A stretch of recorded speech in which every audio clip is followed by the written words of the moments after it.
দেশ নিয়ে ষড়যন্ত্র হচ্ছে। দেখেন ভারতে কি হচ্ছে, প্রতিদিন অপপ্রচার বিভিন্ন মিডিয়া। এই বাংলাদেশে নাকি হিন্দুদের উপর, খ্রিস্টানদের উপর, সংখ্যালঘুর উপর আক্রমণ হইতেছে। কই দেখছেন? কোথাও দেখছেন? কোনো পেপারে দেখছেন? আপনি সরাসরি কোথাও আপনি সাক্ষী দেখছেন এই মুহূর্তে এই সরকার আসার পর কোনো হিন্দুদের উপর আক্রমণ হয়েছে, ওদের কোনো মন্দিরে আক্রমণ হয়েছে দেখছেন? অথচ ওদের মিডিয়ায় প্রতিটা মুহূর্তে বলতেছে হিন্দু শেষ করে দিচ্ছে, হিন্দুকে মেরে ফেলতেছে, হিন্দুদের মহিলাদেরকে নাউজুবিল্লাহ দর্শন করতেছে, বাচ্চাদেরকে হত্যা করতেছে। কই দেখছেন? একটাও দেখছেন? প্রতিটা মুহূর্তে আপনাদের বিরুদ্ধে, আমার দেশের বিরুদ্ধে ষড়যন্ত্র হচ্ছে বিশ্ব মিডিয়ায়। যেই কারণে ব্রিটেনের হাউস অফ কমন্স থেকে প্রতিবাদ আসতেছে, যৌথ প্রতিবাদ আমেরিকা থেকে আসতেছে, বিভিন্ন দেশ থেকে।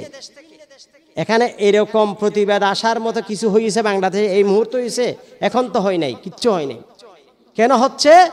তাদের স্বার্থের বিরুদ্ধে চলে গেছে।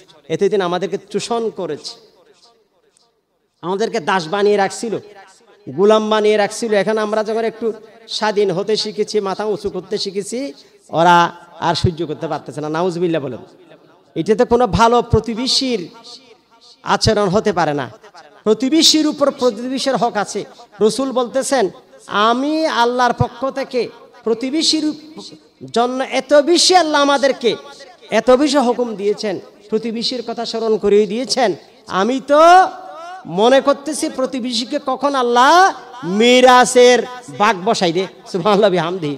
প্রতিবেশীর ব্যাপারে এত বেশি আল্লাহ আমাকে বলেছেন, মনে হচ্ছে যেন প্রতিবেশী মিরাস হয়ে যাবে। আমার ছেলে যেরকম আমার সম্পদের ওয়ারেস বনে, প্রতিবেশীকে যেন আল্লাহ ওয়ারেস বানিয়ে দিবে। এইভাবে বারবার আমাকে প্রতিবেশীর হকের ব্যাপারে আল্লাহ আমাকে সতর্ক করেছেন। ওরা আমাদের প্রতিবেশী, ভালো প্রতিবেশী হওয়া দরকার। আমরা তো কখনো এই বাংলাদেশ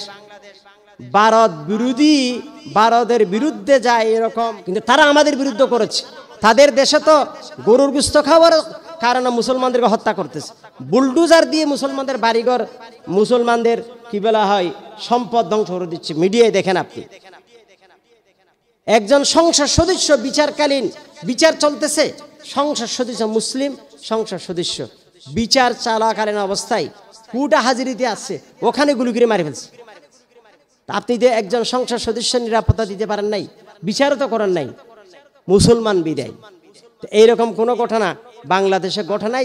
যা ঘটে পরিকল্পিত দেশকে কলঙ্কিত করার জন্য কিছু দেশদ্রোহী, যারা দেশ বুঝে না, যাদের দিলে দেশের মহাব্বত নেই, ভালোবাসা নেই, ঈমানের দুর্বলতা, ওরা নিজের স্বার্থে এগুলা করে থাকে। নাউজুবিল্লাহ বলেন। তা আল্লাহ আমাদেরকে সকলকে সতর্ক থাকার কথা আল্লাহ আমাদেরকে বলতেছেন।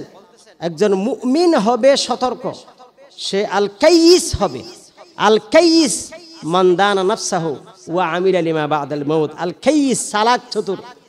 মুসলমান যাতে চালাক চতুর হয়, নিজেকে চিনতে হবে আমি কে, আমি মুসলমান হিসেবে, মুমিন হিসেবে আমার কথাবার্তা, আমার আচরণ, আমার চলাফেরা কিরকম হওয়া দরকার, সেটাকে আমাদেরকে ভাবতে হবে।